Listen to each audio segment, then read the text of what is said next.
already knew that Stephanie Bonehead White is not the coach for damn mind. And now with these recent comments from Caitlin Clark, we know Stephanie White is facing serious criticism, and many believe she brought this situation on herself.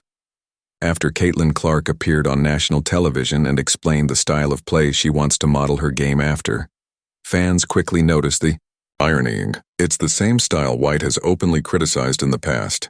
This contrast has made the tension between coach and star player impossible to ignore, and the situation now appears to be escalating. The big question fans are asking is whether White is truly the right coach for Clark, or if this partnership was flawed from the start. Superstar Caitlin Clark joining the NBC Sunday Night Basketball pregame show. She was a special contributor for last night's Lakers-Knicks game. You can see her alongside Pacers legend Reggie Miller. She is back on NBC March 29th when the Knicks play the Thunder. Here's what happened. Caitlin Clark made her debut as an NBC analyst during the Los Angeles Lakers versus New York Knicks game. During the broadcast, she was asked which NBA player she studies the most and models her game after. Clark named Luka Doncic, praising not just his scoring but his elite passing and ability to control defenders. She explained that he isn't the fastest or most athletic, but he manipulates space, uses his body to create advantages, and dictates where defenders move. Clark also admitted she often avoids contact instead of embracing it, and said studying Doncic's game is part of how she plans to improve that area.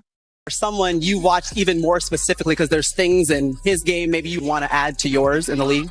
Man, I think Luka. Luka's amazing. He's incredible. I think the way he can not only score the ball, but also the way he passes. And I think the thing about him is he's not the fastest, he's not the most athletic, but he can get a defender to move where he wants him to go, and he takes up that space, and he does a really good job of either keeping the defender behind him or keeping him to the side. So I think that's something I can certainly learn from. I always kind of want to run away from the defense rather than absorbing the contact and taking up the space that they give me. So I think obviously it's pretty incredible. He averages a 30-point triple-double. So he makes it look pretty easy, but I can promise you it's not that easy. That was a thoughtful answer, and it makes sense. Luka Doncic is widely viewed as one of the most skilled players in basketball, so it's natural that Caitlin Clark, who already excels at scoring and playmaking, would study his game. The problem is that Stephanie White has openly criticized Doncic's ball-dominant style on national television. While commenting on a Dallas Mavericks broadcast during a stretch when Doncic was injured, White noted that the team's offense looked more fluid without him, with better ball movement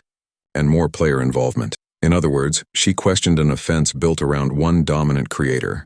That's where the tension comes in. Clark has publicly praised the very style of play that White has pushed back against, creating a clear clash between the player's inspiration and the coach's philosophy. That Stephanie Bonehead White is not the coach for Caitlin Clark. Can Stephanie White coach the game of basketball? Yes, but is she the right coach for Caitlin Clark? Probably absolutely not. I don't think she is at all. I don't want her anywhere near Caitlin Clark. Okay? Once you decided to...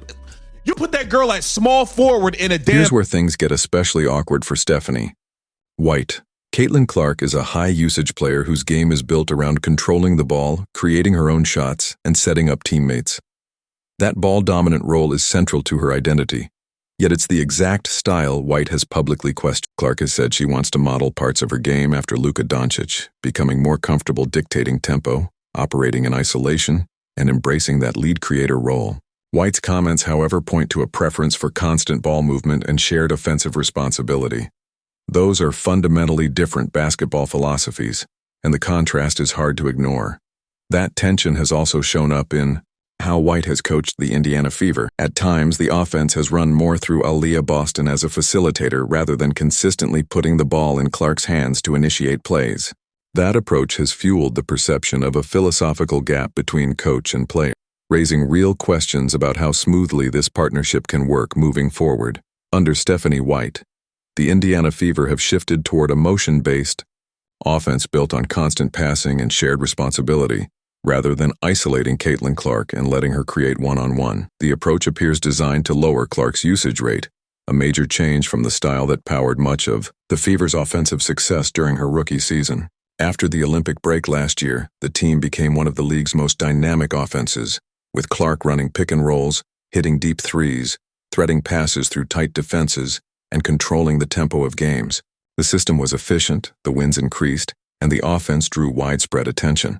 With White's arrival, the structure has looked very different. Drawing on concepts she previously used with the Connecticut Sun, more action now runs through Aaliyah Boston as a central facilitator, with Clark operating as just one part of the system rather than the primary focal point.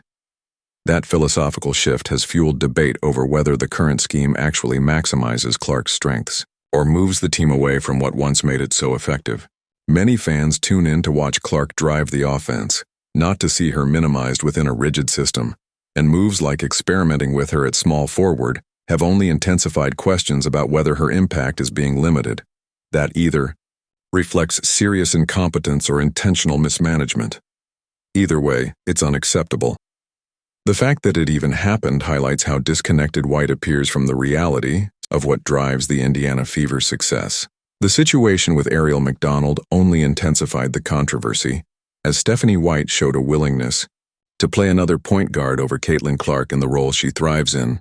Decisions like that have fueled questions about whether the coaching focus is truly on maximizing wins or on forcing a specific system. On national television, Clark said she wants to model her game after Luka Doncic, becoming more ball-dominant, creative and comfortable controlling space and contact, which directly clashes with White's stated preference for lower usage and constant ball movement. This isn't a small disagreement. It's a fundamental clash of basketball philosophies. Clark has proven at every level that a ball-dominant approach works for her, dominating in college and carrying that success into her rookie WNBA season. Now her coach is trying to reshape her game around a different offensive vision, setting the stage for friction.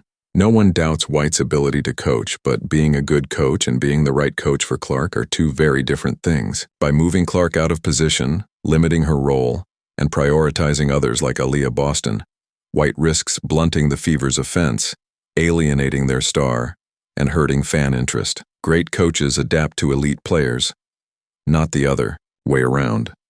If Clark isn't allowed to play to her strengths, the tension will only grow and the fallout will land on the coaching staff, not the generational talent driving the spotlight.